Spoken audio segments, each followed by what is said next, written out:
தெய்வங்களில் முருகப்பெருமானுக்கும் திருவண்ணாமலை அண்ணாமலையாருக்கும் மட்டுமே ஹரோஹரா கோஷம் எழுப்பி பக்தர்கள் வழிபடுவார்கள். அதிலும் முருகன் என்ற திருநாமத்தை சொல்லி முழக்கமிடும் போதே அடுத்தபடியாக ஹரோஹரா என்ற கோஷமும் தானே வந்துவிடும்.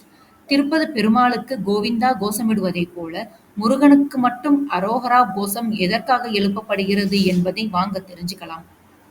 அர, ஹரோ, ஹரா என்ற சொற்களின் சுருக்கமே ஹரோஹரா. இறைவா, எங்களின் துன்பங்களை நீக்கி எங்களுக்கு நற்கதியை வழங்கி அருள் செய் என அழைப்பதுதான் ஹரோஹரா என்ற சொல்லுக்கு அர்த்தம். இப்படி ஹரோஹரா கோஷம் எழுப்பும் முறை துவங்கி வைத்தவர் திருஞான சம்பந்தர்தான்.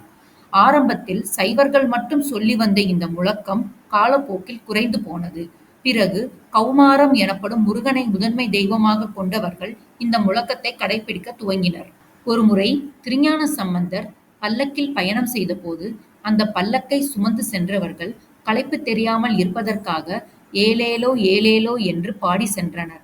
இதைக் கேட்ட திருஞான சம்பந்தர் அர்த்தமில்லாத ஒரு வார்த்தையை சொல்வதற்கு பதில் அர்த்தமுள்ள ஒரு சொல்லை கூறினால் களைப்பும் தீரும், அளவில்லாத புண்ணிய பலனும் இறையருளும் அவர்களுக்கு வந்து சேரும் என்று அர, ஹரோ, ஹரா என்ற சொல்லை கற்றுக் கொடுத்தார். பிறகு அதுவே சுருங்கி ஹரோஹரா என்று மாறியது.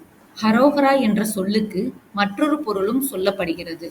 அதாவது ஹரோஹரா என்ற சொல்லில் ஹரி என்பது விஷ்ணுவையும், அரன் என்ற சொல் சிவனையும் குறிக்கும். சிவன், விஷ்ணு, பிரம்மா ஆகிய முப்பெரும் தெய்வங்களுமே முருகப்பெருமான் ஒருவருக்குள் அடக்கம் என்பதால் முருகனை ஹரோஹரா என்ற சொல்லால் முழக்கமிட்டு பக்தர்கள் வணங்கும் முறை ஏற்பட்டது. ஹரோஹரா ஹரோஹரா என்று சொன்னால் துன்பங்கள், பாவங்கள், நம்மை தொடர்ந்து வரும் கர்ம வினைகள் அறுந்து போகும் என்பது நம்பிக்கை.